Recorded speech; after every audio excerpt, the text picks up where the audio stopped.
Hi, friends. I'm Katie.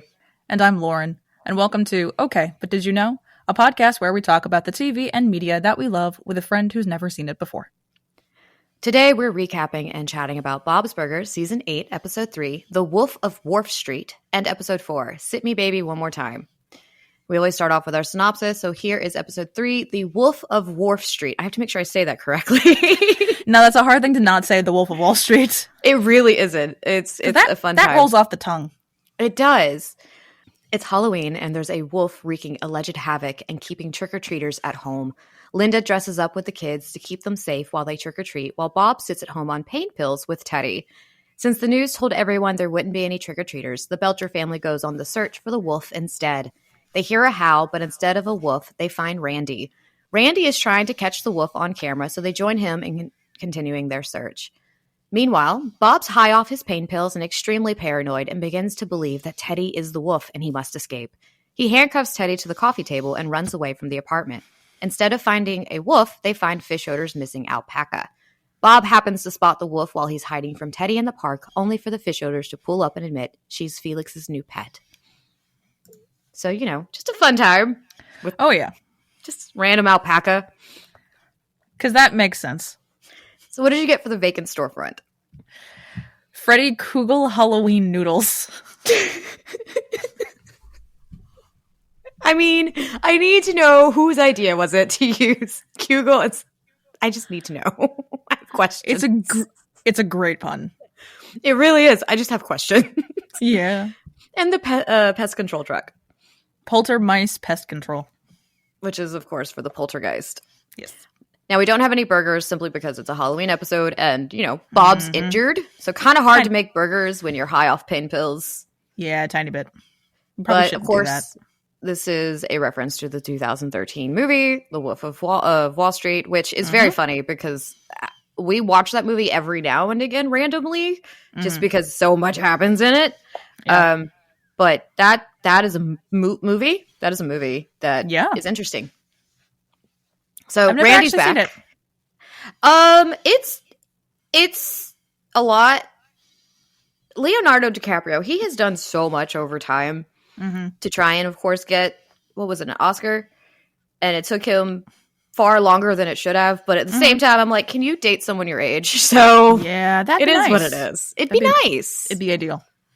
I don't understand people who date someone that young. No, I'll never understand it. No. But Randy's back. Yes, I honestly forgot about Randy. Because it's kind of funny, though, because in Easy Go commercial, he actually has a wolf howling at the moon painted on the side of his van, and now he's hunting a wolf. So, good times. Yeah. And then Teddy actually is wearing his compression hose he wore in Dawn of the Peck as part of his sexy nurse costume. Yeah, there's something real special about watching Teddy try and put on pantyhose. It's a time. I could have gone my whole life without seeing that. And of course, Gene says he'd like to be raised by wolves, which ironically, Bob and Linda both discuss. What if Gene was raised by wolves and a river runs through Bob? And the title of the Halloween movie Bob and Teddy watch, Bosom Buddies, is a reference to the 1980 sitcom Bosom Buddies. I didn't even know that existed. I knew of it. The only other instance I know of Bosom Buddies is the song from, I think it's Mame? I think. It's a song, it's a song of two older women that, it's the song is about how, no one but your bosom buddy, like your best friend, will, tell you the truth. That's the whole point. So the song is them very affectionately insulting each other. Oh. Because one of my favorite lines from our friendship. Exactly. One of my favorite lines from it, is I've been telling you for years you should wear your hair natural like mine. If I wore my hair natural like yours, I'd be bald. That's So it's those little digs at each other, but it's that frenemy kind of thing, kind of from Death Becomes Her. It's that frenemy kind of thing. You've been friends for so long, you just insult each other the entire time. So yeah, our friendship, basically. So the park that Linda and the kids walk through is the same park where regular-sized Rudy and Dahlia's birthday parties were held in House of 1,000 Bounces. The lake and Ranger Danko's ranger station are both visible, if you didn't spot it. I did not. And I wrote down 3 lines. I have more than that. You always have more than that. I usually do. Because at this point, that's mostly what I end up writing down. Is like occasional, there's a thought here and there, but it's mostly just lines that make me laugh. Yeah, because I think I tend to get less lines down because I'm writing a synopsis and taking down notes at the same time because I kind of bounce back and forth. Oh, okay. Yeah, I kind of bounce back and forth. It's just easier for me if I like write things down as I go because my brain, that's just how my brain works. That's fine. So you're going to go first because you always have more. There we go. It's allegedly extremely dangerous. That's why I was like, I have to keep the alleged. Yeah. She said alleged like 15 times. I tried to get the whole thing. I was like, this is just too long. So give me my drugs, officer. I have that one. If you weren't on a bunch of pain pills, you'd be cracking up right now. Should we just go home and eat spoonfuls of sugar? I know where there's a hummingbird feeder. Let's turn some tricks. Gene, don't say that. I forgot about that one. Just saying something. I watched them this morning. Well, if I were you, I'd go home and count your candy and wait for Saint Nick or Satan. Yep, I have that one too. I just thought, hello, Lady Bob. And then I have two more. I always wanted to be raised by wolves, but getting adopted by one at this age also would be cool. Then fall leaves at this time of year? Don't be ridiculous. My only other note I actually wrote down was just Randy is an idiot. Yeah, he is. Our trust fund, baby. Mm-hmm. I mean, I wrote down he got a nurse costume to take care of Bob. I hate it so much, and I hate it more now that he thought he ordered a sexy nurse costume. Like, there was this... I mean, to be fair, he was doing his best as to keep... He's trying to keep Bob, alive, which is, what a good friend does. But, yeah, the nurse thing was... weird. Very, very strange. I did like Linda's Share-If costume. I thought that was so good. That was so clever. I love the costumes. Every time they do the costumes, they're always, of course, puns, which is our bread and butter when it comes to this part of the podcast. Yeah. But it's one of the few times we get to see one of the parents in a costume. Because, of course, they did the one costume when the kid, like the episode you hate, they dress up in the kid's costume and go around. But that episode will continue to go down in infamy for you, and I love it. Well, because... I mean, I know it's a cartoon, but like they could have died. It's like children almost died. Yeah, it's just that one was a little too intense for me. It's like little on the nose, just a little bit. So, but I like this theme of Louise's costumes basically just being references to things that are absolutely inappropriate for someone her age. Oh, and that continues. I'm glad that's a good running gag. Theme.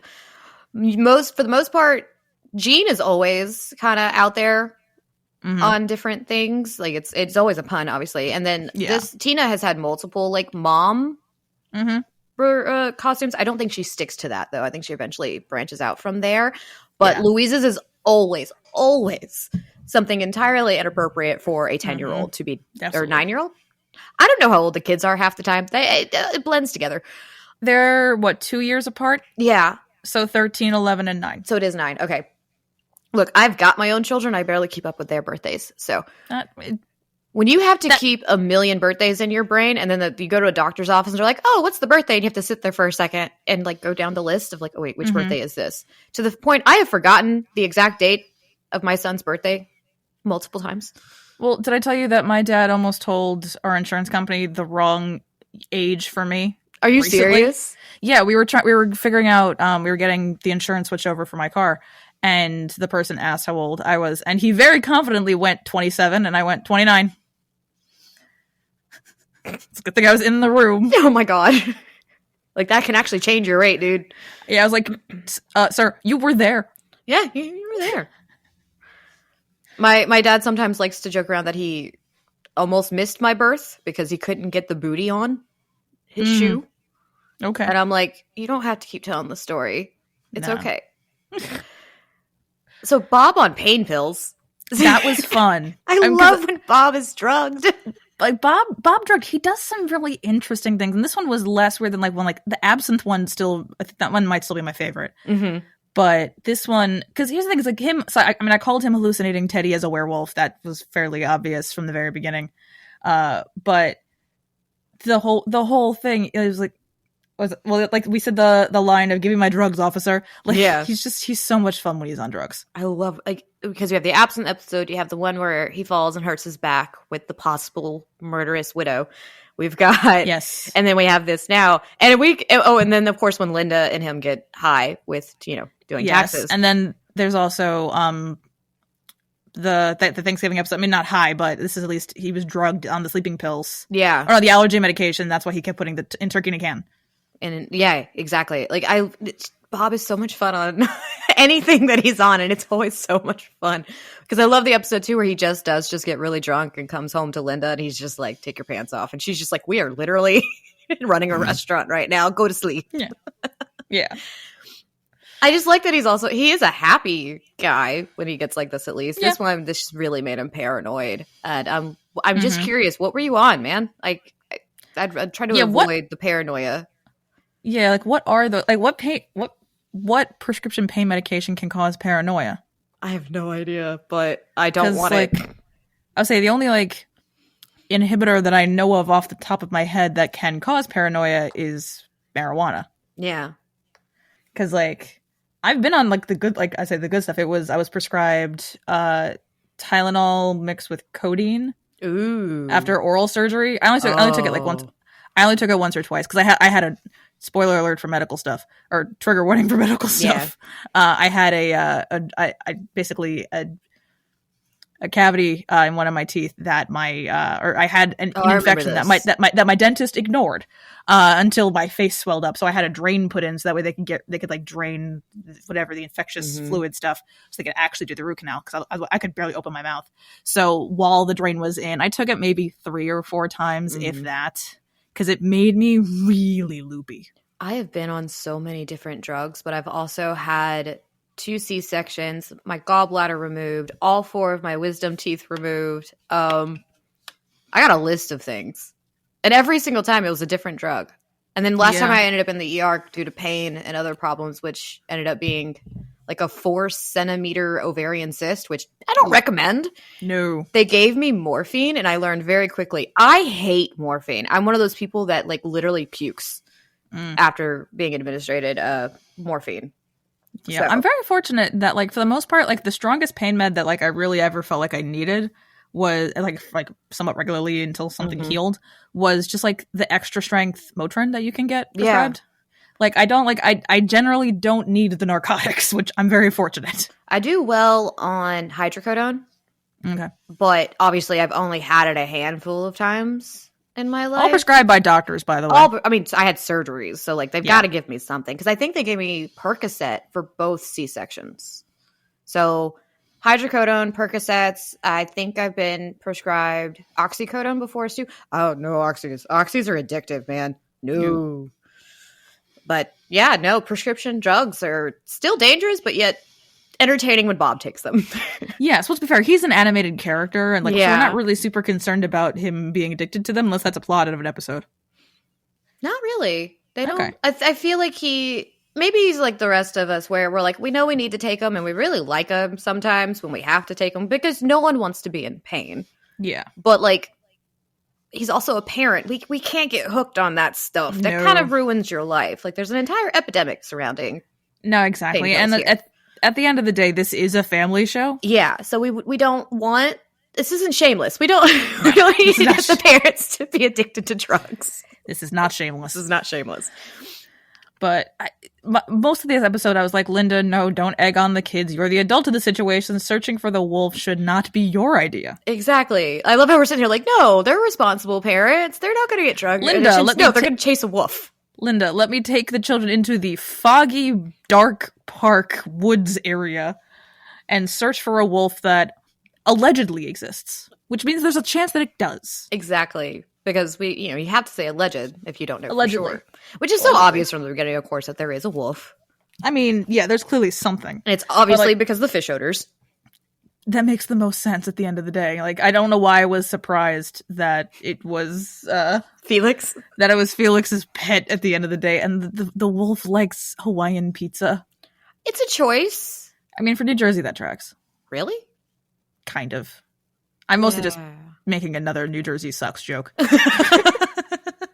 See, I don't eat meat very much, so for me it's and I don't like the texture of pineapple. I like the flavor. I don't like the texture. Pineapple just should not be on pizza. It's weird putting sweet things on pizza unless you're making like a sweet pizza, like a base with like cinnamon and butter and like almost because like the dough that's used for pizza is very similar to cinnamon rolls. Like they're both yeast doughs. Like it makes sense if you're actually making a sweet pizza.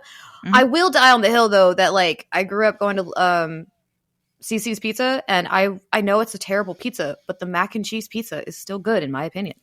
There's something really special about pasta on pizza because the place that I go to by my parents' house, they always have a penne alla vodka pizza. Ooh, that's delicious. That sounds delicious. That's very good. Because like growing up, we've always it's just called CC's Pizza here. I don't know if it's a big branch. Yeah, is it? There were commercials up here, so I'd imagine there were locations. Because we still have a location down here. Not worth the price anymore. Like, I'm sorry, a pizza buffet should not cost $50 for a family to go to. It's cheap pizza. Oh, it's bad. Like we almost never go out to eat anymore. Like we budget in some dining out for when I'm having a bad night and my husband can't cook what's on like the meal plan because we always plan in meals Stephen can cook, but I am the cook of the family, which is perfectly normal and perfectly fine. Not everybody can do that, but he makes burgers, breakfast for dinner. He makes the best damn burgers. I'm not going to lie. I say as I don't really eat meat, but I've had his burgers. They're amazing. But simple stuff. But if I plan something and I'm like, oh no, I'm too tired. That's why we leave. It's almost like an emergency. Like I don't want to cook. What can we get? Type budget. So because we cook almost everything. No, which is a good way to go. Yeah. So another Halloween episode done.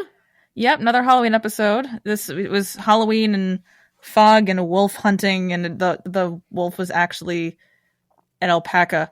I mean, it was actually a wolf, but it was also kind of an alpaca. I also, at one point earlier on, before Teddy like picked up the coffee table when Bob handcuffed him to it, I was like, "That's not a huge coffee table. You can probably pick it up and carry it." Yeah, and then of course he did. I love the whole little bit though of "Hi, Bob." Constantly falling down the stairs over and over again. I'm like, there's not that many stairs, man. Are you like? I know you're not okay, but because like because he started and then I guess he stopped and he's like, oh, I'm only halfway. I'm at the bottom. It's been like 3 different screaming falls, something like to that, get to the bottom of the stairs. It was an experience. I'll give it that. But Bob on drugs doesn't always make any sense. So that's. I feel like I'm always going to enjoy an episode where Bob is high. Yeah, it makes for really entertaining. It honestly does. Speaking of, so what did you rate this one? I gave the Wolf of Wharf Street 9s across the board. This got a 27. I did too! Oh, sweet. Nice. I love when we do this. I love when we do it and it's not a 30. Same, because it's so hard to get the exact same score on something that isn't a 30. Because we've had plenty of times that it's like, we both did 30s because it's good television. It's just objectively good. It's objectively good. This is objectively good. It's just I'm going to take my kids out to hunt a wolf that I'm kind of like, no. That's what it was for me. It was I'm going to take my kids out when they kind of don't recommend trick-or-treating, and when the trick-or-treaters, when it's clear that no one else is trick-or-treating, and the kids are saying, well, I guess we'll just go home and counter apples, your solution is, no, let's go wolf hunting. That's not a solution as a parent. No. Like wolves are not pets, guys. Like I don't know how I feel about this continuing trend of Linda being the instigator of genuinely dangerous chaos. It's this thing of like wanting to be the cool parent when you usually have to be the one that's making the rules and enforcing them. Because Bob, like it's a very interesting thing within marriages. Like, yeah. Because for me, I'm with the kids more. I am the primary caregiver. He has to work a hell of a lot more than me. So, like, I do a hell of a lot more with the kids, but I choose to be that parent because we could probably have a lifestyle that's opposite to that. So I am probably seen more as the mean parent because I have to discipline more. I have to be like, no, you can't do that a lot more than he does. So he gets to be the fun one. But so I think maybe Linda feels that way. And she's just like, I'm going to be fun for once. And I'm like, not like that. Yeah. Maybe not that way. But now we get to talk more about parenting and children and babysitting. In episode 4, Sit Me Baby One More Time. Tina is starting a babysitting business after watching The Sound of Music. Her first gig is supposed to be watching her own siblings so her parents can use their gift certificate to a nice restaurant. She gets into an argument with Tammy over her goal, and Tammy decided to also start a babysitting business so she can pay to fix her roots. They both offer their services to a random lady, and she happens to need a babysitter. She gets her first babysitting job only to find out they hired both her and Tammy for the job. They meet Kendra and quickly find out she's a menace. Bob and Linda decide to still go out and bring Jean and Louise with them. Teddy happens to be at the same restaurant and doesn't want Bob to see him. Bob still runs into Teddy and invites him to eat with them. Teddy doesn't want Bob to think he's cheating by ordering the burger, and Bob realizes he is overcritical of other restaurants' burgers.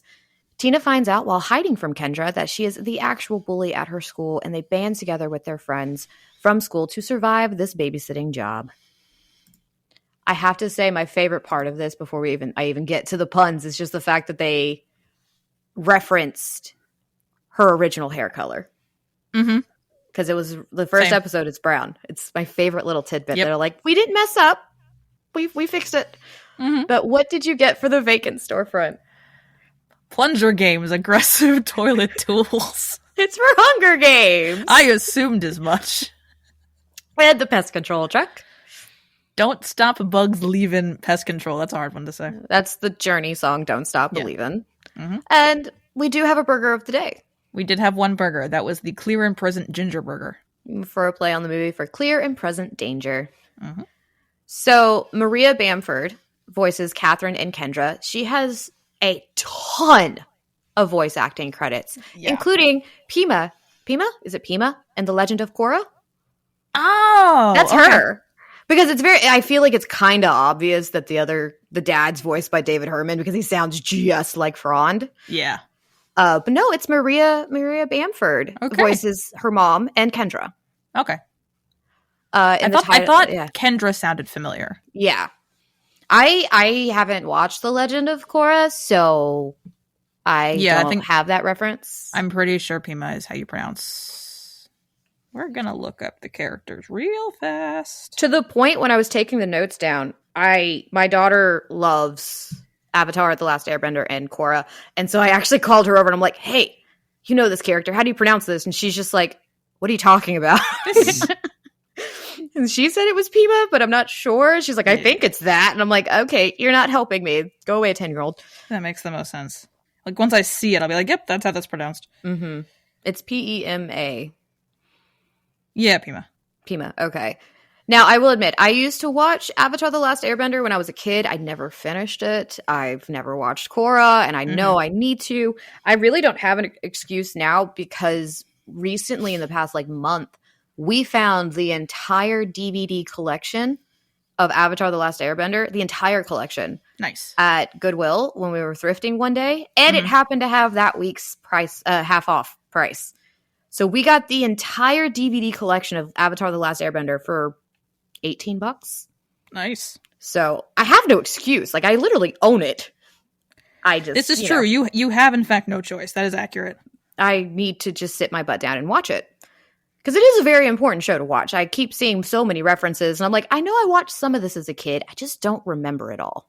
So, of course, we already know this. The title is a reference to the final line of the chorus to Britney Spears' hit, Baby One More Time. Mm-hmm. Tina's flyer does include the line bad at math, referring to the running gag that Tina is bad at math. She is. I relate. Mm-hmm. Tina, being left-handed, is correctly shown playing guitar left-handed, unlike in the Frond Files, where she is shown playing both right-handed and left-handed. And then Tina's babysitting fantasy is a reference, of course, to the Broadway musical in 1965 movie The Sound of Music, when Maria is playing her guitar to the Von Trapp kids. Which I watched that movie so much growing up. We talked about this. All of it. Oh my God. We have. A deer. A female deer. I wrote down 1, 2, 3, 4. 4 lines. I only have 3. Oh, wow. That's okay. All right. I was going to put on makeup and your dad was going to go shower, hopefully. We should have checked that these people aren't murderers. Is there a way to do that? There may be an app. I don't know. And our food's still not here. I guess because this place is so busy. Huh. I didn't know restaurants got busy. If you start getting murdered, just call. We're stronger if we stick our crotches together. Darn you, well-paying marketing job that brought us here. Wait, I know I've said this a lot, but this time I mean it. We should put leaves in our underwear. Why did that come up more than once? Is my question. What I need more information on that. I know because I know I've said this a lot. Why are you telling all your friends to put leaves in the way? You know, I don't want to know. I don't want to know the context of that. I'm slightly curious just because, you know, but like, wouldn't that cause some issues down there? I would, well, considering the fact that Zeke immediately gets a twig where he shouldn't, yeah, I would assume so. I forgot about that. You watched it this morning. I watched it days ago. I know. Look, I don't have brain cells left. It's okay.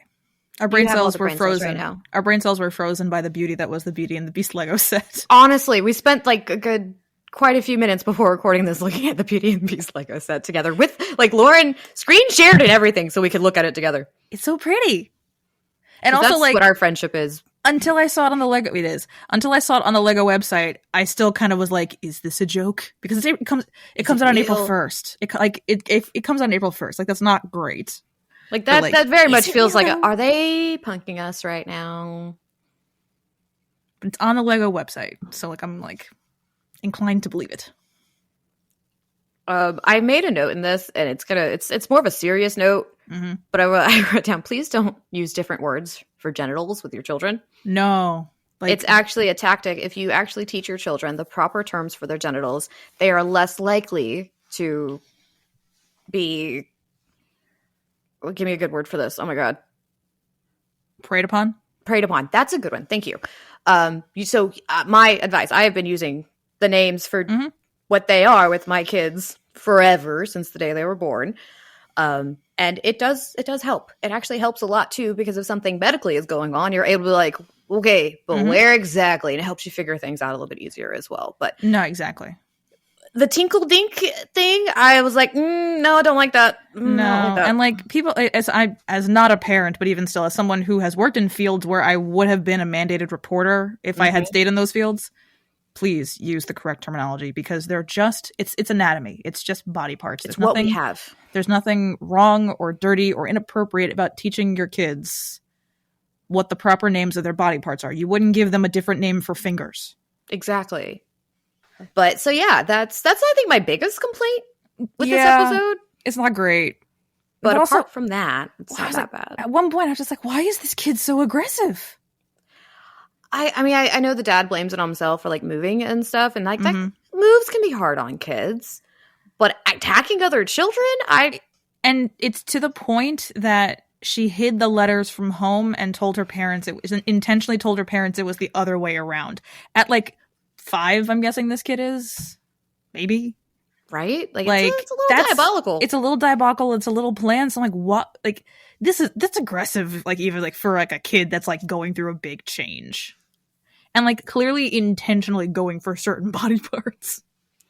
Which is, I find interesting with the fact that, like, they have nicknames for the genitals. They're just, that's what she decides to target. It's a little weird. It's just, it's needlessly aggressive. I have to agree with that sentiment. Yeah.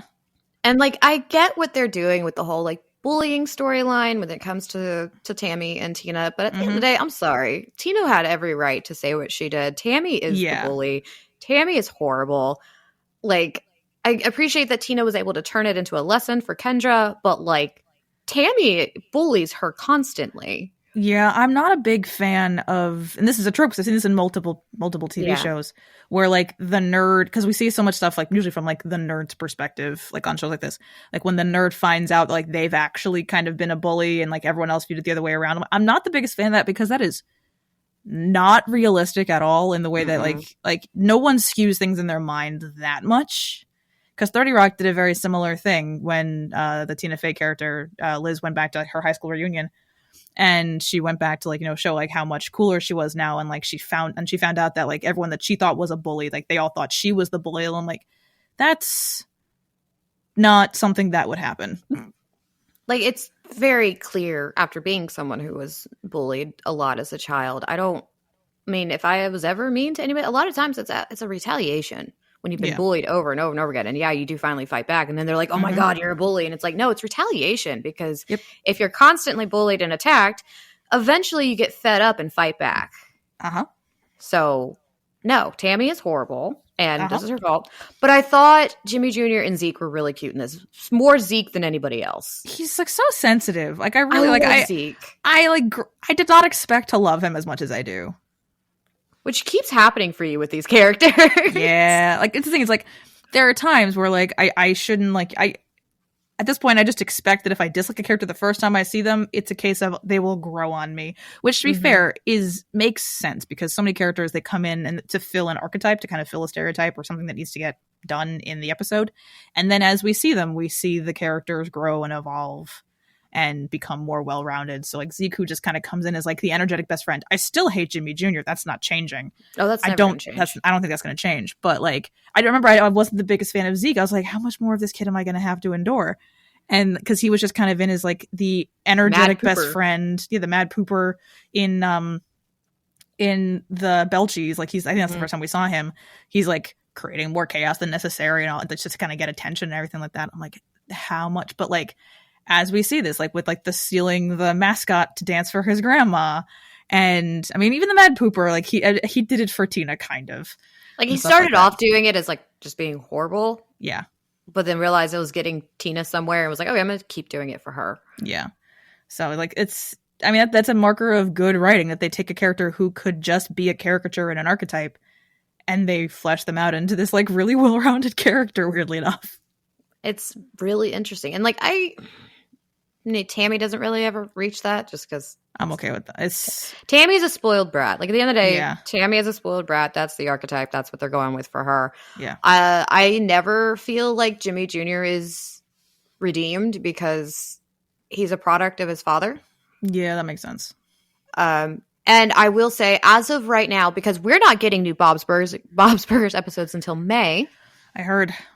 I am so pissed off about that. I know this actually comes out End of May. We're recording in March, and so we should have already had episodes by now, and we're not.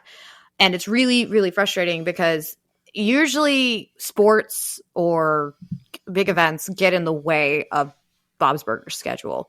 This time they said the reason they had to postpone it was to make more room for other adult animation. And I'm like, so more Family Guy? That's also sucking right now, I might add. And that's like, I know Krapopolis was on that as well. And I know we always have The Simpsons, but I'm just kind of sitting here like, what do you mean you have to make space for other things? It's Bob's Burgers. It's probably one of the most popular shows that you guys have. Yeah. Like, what do you mean you gotta make space for that? So I'm really, really annoyed with that. So I'm actually starting to get nervous for Bob's Burgers' future. Like, I'm not gonna lie. Yeah. Because that's not a good sign. No, it's not. So we may have an end date for Bob's Burgers. And I'm hoping, like, I'll look more into if we have been confirmed for more seasons or not, because I think we have. But at the end of the day, like, it still does not bode well when they're like, we're making space for other things. Like, no, Fox, don't fuck up again. Do not cancel Bob's Burgers. I feel like someone else would pick up Bob's Burgers real quick, though, because that's a massive fan base. Yeah. Like, I could see, like, TBS or something picking him up, which is what happened with American Dad. So, or crossing Hulu. My fingers. Or Hulu. They can keep it going. Because that's what they did with Futurama. Yep. Which I am annoyed, though, that the newer season of Futurama shows it as a Hulu original. Well, same with The Orville. Yeah. They got picked up, too, because Fox sucks, man. Yeah. Which is what it is. They're notorious for canceling things that are wonderful. Yeah. But... Oh, I had a note. Oh, so back to the bullying aspect of it, because like I was saying before, I don't like that trope of like the nerd finding out she's actually a bully, because she's really not, because not like we said before, it's all reactionary, and nothing that Tina said would have happened if Tammy didn't intentionally start egging her on with the babysitting flyers. Like it's like, you're the instigator here. You have to. I mean, she's 13. And I say you have to acknowledge that. But like, it's one thing if like there's a basis for that mentality, and there isn't one. It takes me back to the recent episode where they go on the adventure and meet the hermit and everything, and she's just like, and the whole time you find out that everybody's like teasing her and constantly getting on her, and that's why she ends up going off and doing this dangerous thing, because she feels the need to, because everyone's teasing her constantly, and like we all tease. But kids are known to be horrible when it comes to that shit. Absolutely. Like, It's rough. Yeah. But the other half of the episode, the restaurant. Oh, yeah. There's more of that. I would say this. I appreciate that Bob was learning to be more self-aware about how he responds to burgers, but I also appreciate that, like, the family recognized that this is the pattern, so they made a deal. Just don't order a burger in front of Dad. But then yet he always orders one, and it's kind of funny. Yeah, like, he constantly, like, he triggers himself, but, like, at least for them, like, they it's like, it's very kind of them as a family to recognize that, like, this is an unhealthy behavior that we're not going to engage in anymore. Oh, yeah. So, like, we just don't want to do it. And then, like, of course, Teddy didn't know, and yeah. I sometimes get annoyed that Teddy is thrown into these episodes like this where so things can be pointed out since the family won't do it. But it does annoy me that, like, we don't always have to use Teddy as that crux. Sometimes it can just be the family. But Linda in this. Linda being the bathroom attendant. Just randomly being the bathroom attendant and making some extra money, which obviously was needed. Because when they all started ordering, and I was like, there's no way this gift certificate's going to cover lamb shanks and all. Like, there's just no way. No. But I liked that aspect with Linda. Burgers at fancy restaurants, they seem like something that would be good. It really depends on the restaurant. Because I feel like more often than not, the nicer a restaurant is, the more needlessly complicated a burger is, or needlessly simple. I agree. They can't find that balance. Either they do nothing to it and it's just meat a on a bun, cheeseburger, and it's not worth the price, or it's got way too much going for it and then ends up just being nearly inedible. Mm-hmm. Like, there's a restaurant I'm looking up out of curiosity in where we go for my mom's birthday usually. So they have their menu rotates because it's a lot of, like, they try to do, like, a lot of stuff that's locally available and, like, farm to table, fresh in season stuff. So, but they always have a burger, but it changes constantly. And to be fair, the way their menu changes constantly, what's on the website won't be on the menu when you walk in later that night. Oh, God. That's more a case of they just don't update their website frequently enough. Oh, see, and I used to work for a fine dining restaurant. We printed our menus every single night. And this is a case of, in the past, their burger has had stuff on it. The one time that I got it, it came with, like, a lightly, very lightly grilled onion and pepper, mayo, and potato chips, which actually was very good. Okay, yeah, in-house potato chips are usually pretty good. They're very good. Last year, it had a bunch of stuff on it that I don't remember. This, I mean, at least right now, all it says is classic burger. Oh, I hate that. There's no description of what's on it. It's $19. If your menu prices are that much, that better have, like, a special kind of cheese, maybe some cured bacon. Like, it needs to have something going on it. I can tell you, I've never had a bad meal there. Everything I've had has been delicious, but, like, if it's just for a burger that is likely, since it says classic burger. Oh, last year it was like Big Mac style, I think. So it had, like, a Thousand Island type sauce, like that. Yeah, it's like kind of like a mac sauce, cheese, lettuce, pickles, onion kind of thing. But like the whole point of the restaurant is, like, it's like a wood fire grill. Oh, okay, that does add flavor, I will say. It does add flavor, but, like, at the end of the day, there's a limit. That's like, fair. It can only be so good. I think last year I had they had like a filet kebab. That was good. Man, I don't even eat meat that much anymore, and all of this sounds good. Apparently, I need to eat lunch. Yes, I think so. We are recording this during my lunch hour. We are. Life gets in the way sometimes, but we persevere. I'm recording instead of eating. It's fine. Yeah, it's fine. I mean, at least you have an online job, though, so, like... No, this is true. I do work from home, and, like, my afternoon is, again, mostly meetings. I can heat up lunch while the meeting is happening. Yeah. But what did you rate this one?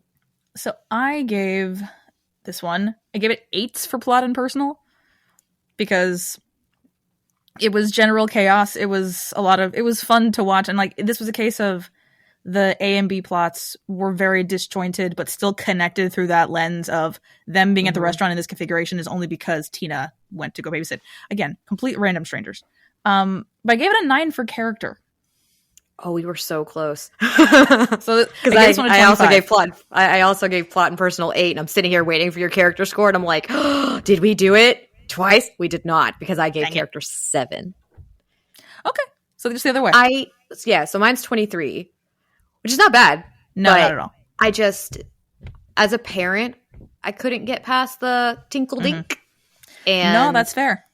Teddy was just too much, I felt, in this episode. So Mhm. character-wise, like, Zeke was the shining star, I feel, in this entire episode. And of course, the kids being the kids and Linda being her funny self. But, like, I don't know, those parents and I mean, I've had my fair share of kids I've had to watch that I'm like, oh my, you are a interesting individual. And but it's not their fault usually. No, it's not. There's definitely something else is happening that's making the kid act this way. Exactly. So it doesn't usually tend to bother me too much when kids are represented differently, like in TV, because kids are a product of their upbringing, of whatever rules are inside their home. And, you know, not everybody parents the same way. And it's a fact of this kid being this aggressively weird. Again, the only danger there was getting kicked in a not fun place. Because it does hurt us too. Not getting killed by a truck. Yeah. I'm not letting go of that. I'm not letting go of Fortnite. You will never let go of that. And No. it's one of my favorite things to focus on now. Is just, will we find, I think you will hate another Halloween episode, probably more than that one, just because it is I personally believe, from what I've seen from Bob's Burgers fans, it is the most hated episode of Bob's Burgers, because we're all like, why did y'all do this? Okay. Do I get a season? That one is in, let's see, I'm just going to do full show, or I'm not going to say it for these. Let's see. Not, Notion being like, oh God, you're making us do more work. It's opening a spreadsheet. No, why would I do that? Let's see. Is it season? Not that one. It's not 9. It's season 10. Okay, so almost there. We're almost there, and I'd apologize, but I made you watch Peter Pan. Exactly. Thank you all for listening. Join us next time when we discuss Once Upon a Time, episode 407, The Snow Queen. Don't forget to like, rate, and follow the podcast wherever you listen so you can be notified every time we publish a new episode. Follow us at OBDYK_pod on Instagram and Blue Sky. And if you'd like to join our Patreon, you can find the link with more details in our show notes. This has been an episode of Okay, But Did You Know? A TV and media podcast. It was hosted by Katie and Lauren and edited by Katie.